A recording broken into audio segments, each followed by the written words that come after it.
Hello, I'm Lauren. I'm the COO at the Leadership Sphere, and I'm joined today by Chris Taylor, CEO and founder of Actionable. Hey, Chris. And Phillip Ralph, the CEO and founder at the Leadership Sphere. Hi. Welcome, team. Thank you for joining me. Thank you. Yeah, great. So today we're going to talk about how we take insights into action, but these two gentlemen have spent the last, collectively, over 60 years in the learning and development space. If we add mine at 75, incredibly passionate about creating sustainable behavior change for people and creating better leaders across the globe. So before we kick into the interview questions, let's hear a little bit about the two of you. So firstly, I guess, how long have you known each other and how did that crossover happen? All right, so I looked this up because I had to find the date too. So November 2nd of 2016 was when we officially entered into any sort of collaborative work together. But the conversation started before that. Did you connect with Louise originally, Phil? Or yeah, it was Louise. I still remember the meeting in our Melbourne office. Yeah. Right on. Yeah. So Louise Davis brought us together. Beautiful. Yeah. And it sounded like the value proposition was so strong. It was a no-brainer for me. And it was a great conversation. I still remember it well. Well, one of the things I love about the relationship is that, 2016, we're in 2024 almost, and we're 8 years in. Actionable's gone through some major iterative changes over the course of that time. TLS has just continued to grow over that period of time. But one of the things I've so admired and appreciated, Phil, about you is you sit present, you're in, but you're just off to the side, sort of watching Actionable doing its thing, going, yeah, we can use that. Yeah, we can use that, and sort of continuing to find the fit, right? Which I so appreciate. So thank you for that. Yeah, my pleasure. That's been a really wonderful partnership, and we might get into this later, but I think the community is so generous and giving, and I think that starts with you. Oh, thank you. Very kind. Yeah, it's a great crew for sure. Yeah. Well, that's a good story. And I guess, Phil, who are you, and why is the work we do at TLS so important? I always, who are you? We're starting with a biggie. It always sounds like you're in therapy when you get that question, right? So, what is Phil Ralph? Who are you?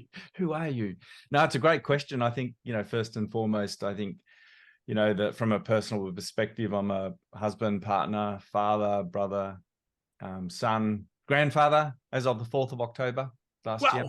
Ooh. Makes me not feel so old, but sound so old. Confidant, friend, but also I think my whole career has been about, helping people. My first job was about helping people, and then it was really about supporting people. And I think that's been a really common theme for my whole career since I was almost 18. So, I know it's a bit of a cliche, but I really do believe that if we can elevate the quality and standard of leadership, we'll elevate the quality and standard of organizations and their contribution to, community. So we're thriving as communities and a society. So that's kind of what I care about. And I still love the work. I love the impact that we have, which is one of the reasons we have a partnership with Actionable, which I'm sure we'll get into later. Yeah, and we know that the impact of one leader can change the lives of so many. 100%. Yeah, for good or bad, right? Yeah. Yes. Yeah. We say that crappy leaders change lives, and so do amazing ones, right? Yeah, exactly. Beautiful. Who are you? It's your turn now. And tell us a little bit about Actionable. A lot of the same descriptors as Phil, minus the grandfather. I'm not at that stage yet.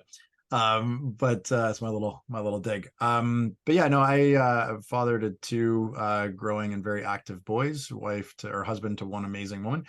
I live in Toronto, Canada. We travel a lot, so I do spend as much time as I can in Australia. And I've been obsessed for most of my adult life with this very, very niche thing of moving from insight to action.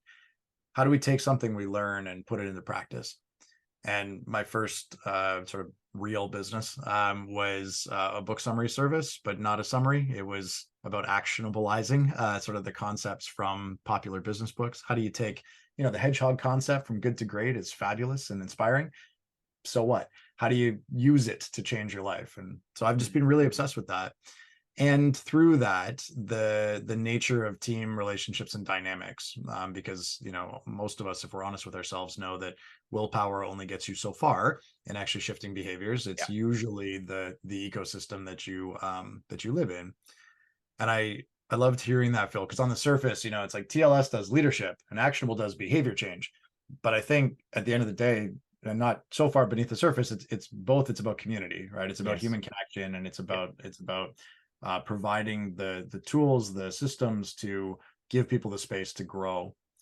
And I think this time in human history, coming out of the pandemic and the rise of AI and all the things that are almost counter community, just brings so much more focus to the importance of that. And so I'm really glad you flagged that. And I believe very strongly that a loosely connected group of humans can change the world.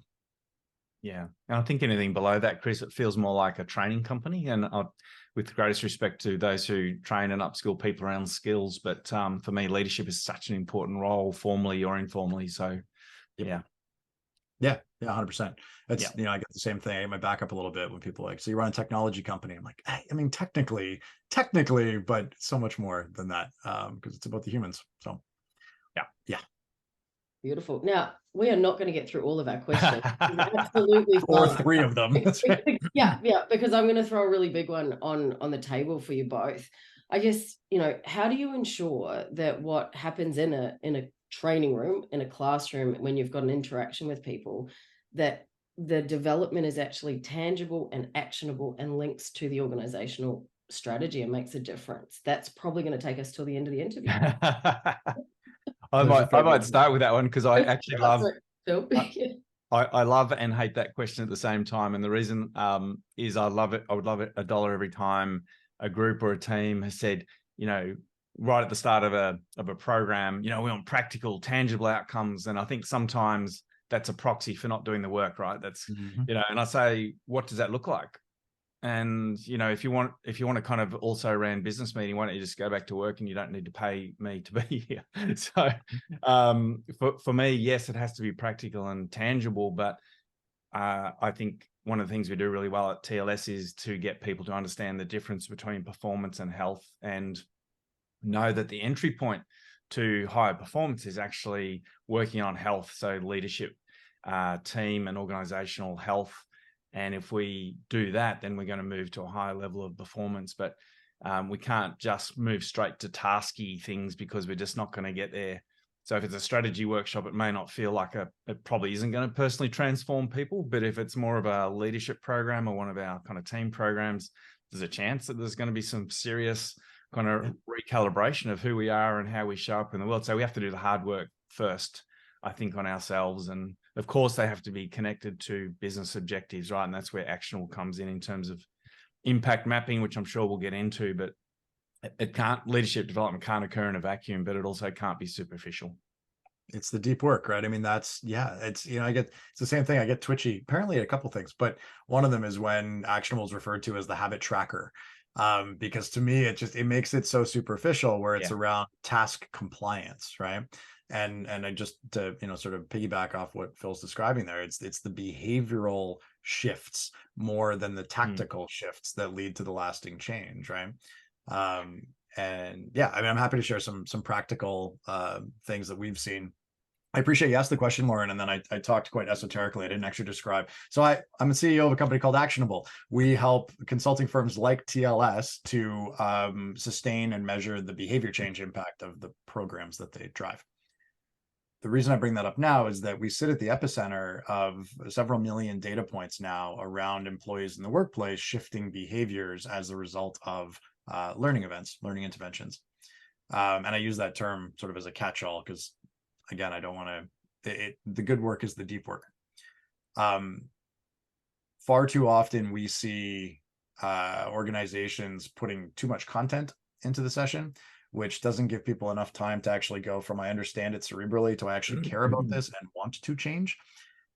And we know there's a 3-to-1 ratio that's in the data. If you have a 3-to-1 ratio between the amount of context space you provide, so like holding the space for people to find their own relevance in the content, to 1 part content, you dramatically increase the likelihood that they'll go from, oh, I get it, to, oh, I care enough to want to change.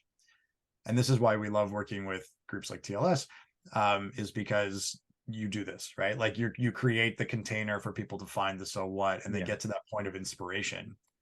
Then how do you help them maintain that inspiration as they get back into work and translate it into lasting change? And I have lots on that, but I'm also cognizant that you've got more than one question, Lauren. So happy to share some or not. You decide. That's fun and that's great. There's a couple of things I get twitchy about too. And one of them is when people ask us to come and do a half day or a 1-day workshop. Yeah. So what, and Chris, I'll start with you. What's the risk of having a really fun workshop? It's okay. So that's an interesting one because the fun thing, experience design became all the rage, right, in the 90s. And it was sort of about the participant in the room, like memory creation, which is great. And there's good science around memories being tied to recall and all that good stuff. And if it gets too positioned as this is a bubble outside of work, right, and isn't connected back into the threads of, yes, but when you meet with Barry on Monday, how is this going to show up in the conversation? It runs the risk of being that happy memory and nothing more, right? It's I encourage the consultants we work with to ask the question of their clients: are you looking for a sort of high enjoyment experience, or are you looking to create change? And it's not meant to be a facetious question. In some cases, you want the experience, but most of the time, thankfully, it's about creating change. And if that's true, we need to focus on what the behavioral change is going to look like when we leave the session, allocate time there, energy there, resources there to make that a key part of the experience.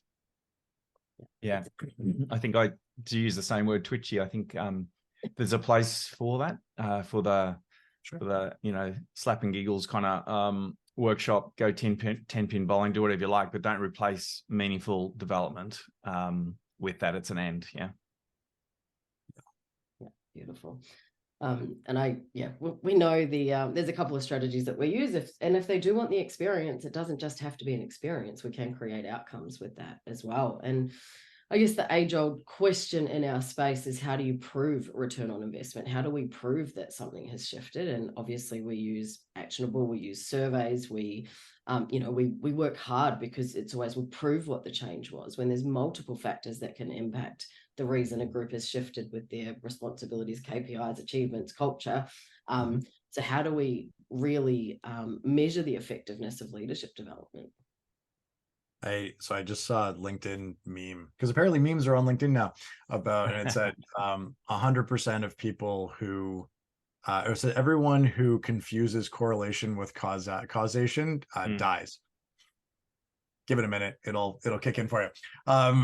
But I love this, because this is the problem, right? This is the fundamental challenge with measuring the impact of someone's going to be driving home later and go, oh, I get it.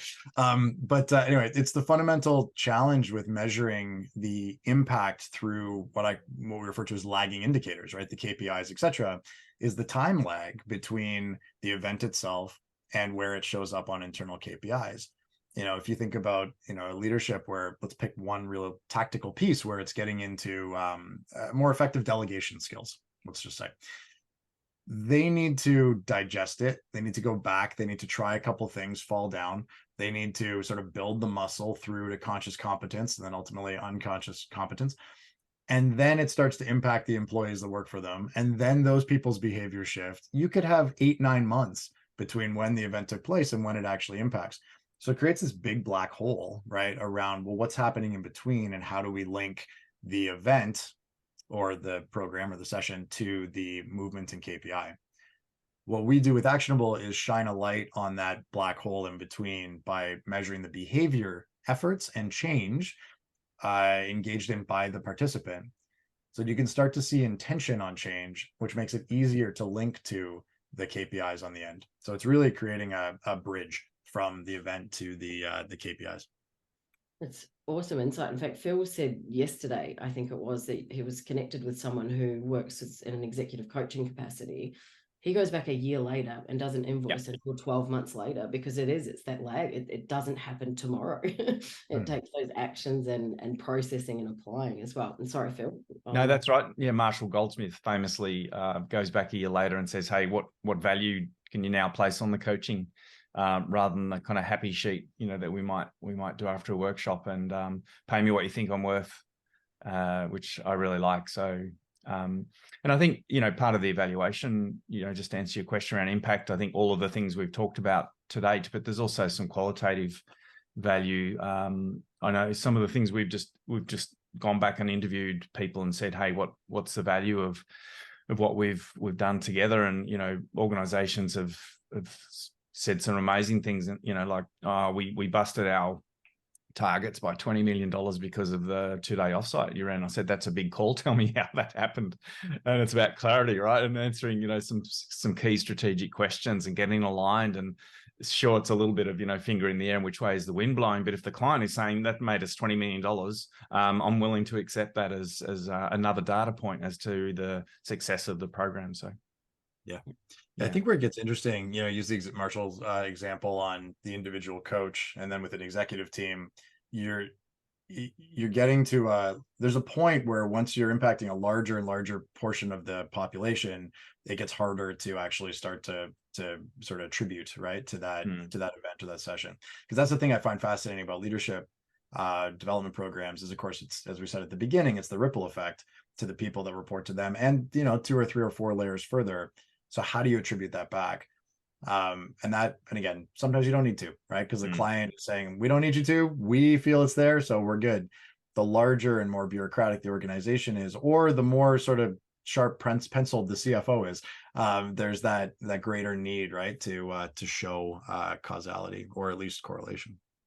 And I think that's what I like about Actionable, Chris, because it's so proximal to the learning. It's not distal, it's not months, years later, it's right here and now, right? And we're getting real live data, which is one of the things Lauren and I talk about a lot. It's and how we use it is that evidence-based design. It's not just which way is the wind blowing today. We actually know exactly whether it's a small or large kind of cohort or multiple cohorts. We can monitor what's really going on and make some interventions to support people, or what's the best in class in the organization, and then tap into that rather than the deficit-based model as well, and always trying to find the things that aren't working. How about we look at the more of a strengths-based approach, which I think is the flexibility you have with using something like Actionable. So, well, you mentioned impact mapping earlier in the conversation, Phil, and I think, again, you guys do this really well, where impact mapping is our sort of approach to linking the strategic priorities that said we need new competencies or improved competencies.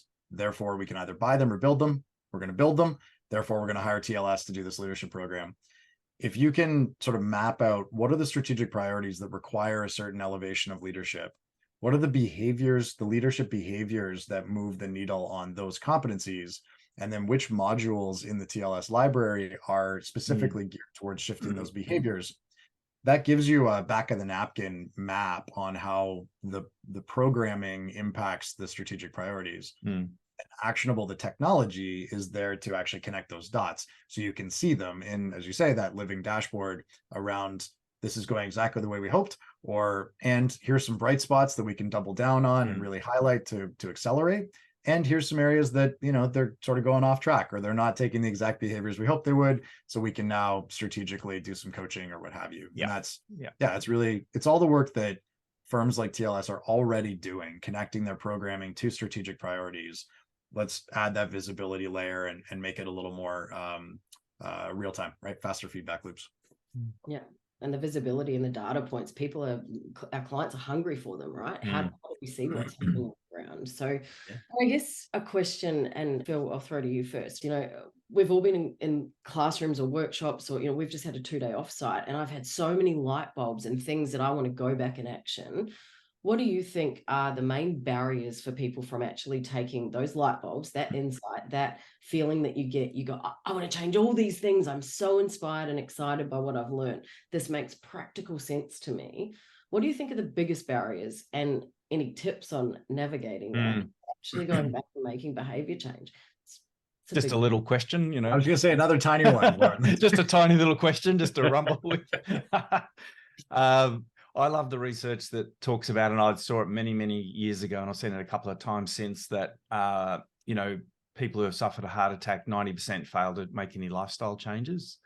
For me, that is so illustrative of the challenges we face as people who are trying to enable or empower behavior change. So I even think about myself, if I want to at times, want to get fitter or trim down a little, and I'm going well for a short period of time, and then, I go off the rails. So for me, there's the barriers are we get into the busyness trap, right? And I know we talk about that a lot, and we get into the I'm too busy to do it. So for me, it's about priorities, but it's also those little moments. I love, obviously we talk about a lot about Brené Brown and being certified facilitators in that area. Some people frame leadership as those big moments in life. There's one career moment where we go into the arena and we fall down, but we may courageously surface. But for me, to counter some of those barriers is just to do the small things every day.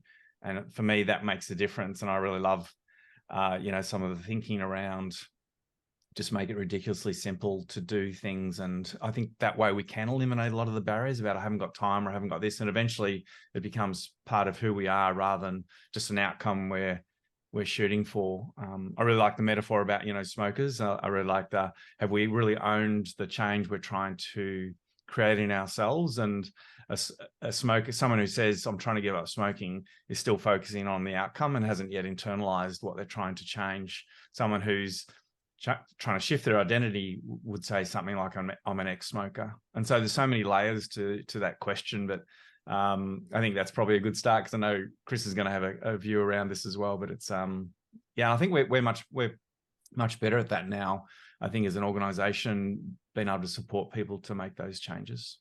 Yeah, and I think the work of James Clear and Adam Grant are, those small actions that change, that creating the habits, the building blocks, the compound interest of the little things today supports that. I think it's why they've got so much traction at the moment. Chris, your thoughts on that? Yeah, I mean, I think you've both hit on the two components to this, right? Like Phil, you're talking sort of in the immunity to change language and Keegan Alehi's work, that identity shift being such a critical foundational layer, where I am a strong leader, right? Not I'm trying to interrupt less, right? It's that deep versus shallow thinking. And then Lauren, as you suggest, I mean, James Clear is certainly, done well for himself with Atomic Habits. That the body of research, largely popularized by BJ Fogg, well, largely done by BJ Fogg, popularized by Duhigg and Clear, thankfully is becoming much more mainstream now, right? Which is beautiful. So there's a lot of tactical components in there, and Phil alluded to this, the micro, right? Make it, one of my favorite quotes from BJ Fogg is, make it easier to do the thing than it is to justify not doing the thing. Like, that's laughably small, right? When it's, I will floss one tooth. Well, that's ridiculous. Why would you floss one tooth? Well, because then you've started. Yeah. And that's, this is our entire philosophy as well, is you go in to these sessions, programs, and when they're well facilitated, people are inspired, right? They want to be a better leader. They want to be a better communicator. They want to be, and that's great. And you don't be something, right? We don't live in the Matrix where you can plug in and suddenly kung fu. It's you need to. I know. It'd be great if you could, but it's the do, right? Like, what's the small habitual change that I'm going to make? What's the daily practice version of this thing? And I think, Lauren, it comes back to the other side to your question around, fun events. I focused on the fun. It's the other part is the event, right? It's like you don't go to a day-long thing, consume 18 great insights, and suddenly apply 18. We're terrible as humans at making one change happen, let alone a whole bunch concurrent, right? So what we have seen, again, very clearly in the data, is that if we want to make change happen, it's focusing on one thing. It's something laughably small. It's a daily practice. You'll work on that for 3 or 4 weeks, and then you'll have a group check-in as to how are we doing with this, and either modify or add in the next little thing.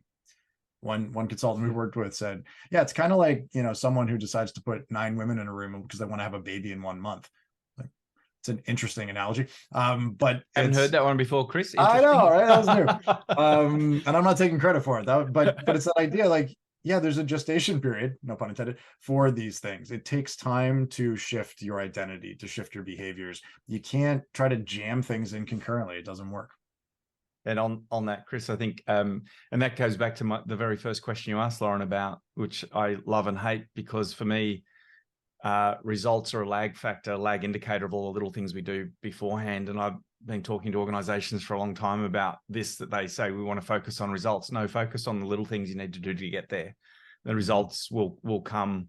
I invited some part of the Olympic hockey team many years ago, and that principle was really highlighted to me, where the coach at the time said, let's not worry about the score, let's just make sure we're at our best in that moment and contribute the best to the team. And they started beating hockey teams like around the world by even more. You know, they're still the number one team in the world, but they almost doubled their success rate by focusing on those moments, not the end result, which I really love. I think what's embedded in there for me is they have deep in their bones, they know what the goal is, so they can therefore park that to focus on the here and now, right? Yeah. I think the counterpoint, or the additional piece I'd layer to that, is I think, you know, we're focused on results. Great, let's get crystal clear on what those results are that you want to achieve, and then let's still dial back to what are the behavioral changes that we need to make to start on that path, right? Yes. Cool. And making them easy. As you said, it's that environmental piece, or make it easy to make the change. What are our choices? What's around us that makes it easier to do the thing than not do the thing? So the social share, just to build up that point, that was huge in the data this year, and it's really increased over the last couple of years, is, you know, having an accountability partner. And some execs go, I don't need an account. You're a human being. Yes, you do. It literally doubles the likelihood that they'll achieve lasting success if they have an accountability partner. Making the commitment visible to colleagues and to peers, right? This is what I'm working on. This is how I'm doing. Not only does it increase the likelihood that people will achieve that change, but it creates a greater level of vulnerability and trust within the team, right? I don't know which one you put as a higher priority on that, but both happen simultaneously when you bring other people into the commitment with you. Yeah, and there's a knock-on effect when people see you making positive change to them as well, right? Which is 100%. About. Now, this is a taster. This is interactive between the three of us, but not with the audience. On the 18th of April, 2024, 9 a.m. Australian is Eastern Standard or Daylight Saving Time. It'll be written below. There will be, we'll be joined for a live interactive session with the two of you for an hour. So what can people expect to see, hear, maybe laugh, dad jokes? I don't know. What can we expect on Definitely dad jokes. It is known in my team, Chris, I'm the master of dad jokes, and there's a lot of pretenders who are trying to remove that crown, but that's another story. They've even had to go and buy books to try and, you know, I have to brush up. surpass my supremacy. No, anyway. I think a deeper dive on and some game-changing ideas and principles that if leaders and teams even just take away a small percentage of them will fundamentally shift how they lead, how they interact, and the results they get. So I'm going to keep it pretty short, but I think it's going to be some high value in there. Yeah. And I love, I don't know if the format will allow for it, but I love working through some real scenarios. I mean, you know, don't come on the call and tell us for half an hour about your team, but if you bring us something that we can talk through, I think there's a lot of fun in that, and we can create some real value in the room. Wonderful. Well, thank you both so much for your time. Is there anything that you'd like to add that we haven't covered, or a final key insight for our viewers to finish with? Chris? I think I'm just going to shine the spotlight back. I think, you know, literally opposite corners of the planet. And I just have so much respect and admiration for not only what TLS does, but the way in which, more even so, the way in which they create value for their clients. If you happen to be watching this and you're not a client of TLS, I put them at the top of your vendor list. These folks are truly best in class. So, that was nice. Thanks, Chris. And right back at you as well, in terms of the way, you know, measuring and I think leading edge work that you do around impact mapping. There's one thing I would like to kind of finish with, and I love Tom Peters. So in his 19th and what he claims is his final book, I think he's in his 80s now. He talks about excellence now, and he swears in it, and he's so frustrated because he wants rapid change. But he talks about people through his career have said, "Why do you focus so much on, you know, the soft stuff through your whole career? Why?" He goes, "What else is there? People. That's it. It's people. You get results through people. Everything happens through people. What else is there?" So it's so important that we do focus on leaders and the changes they can create. 100%. It's a huge impact out there. Well, thank you, Chris, for joining us, and thank you for creating Actionable. It genuinely makes a difference to our programs, to outcomes. It gives us metrics. It's easy to use, it's simple, and vice versa. If you're not using Actionable, reach out to us or to Chris. This is not a paid advertisement, but it's mutual respect for what we both do, and that's why I've invited Chris and Phil here today, because there's genuine passion behind these two people about creating positive behavior change out there. So thank you for listening, and thank you so much for joining me, Chris and Phil. Thank you. It's My great. pleasure. Looking forward to April. See you.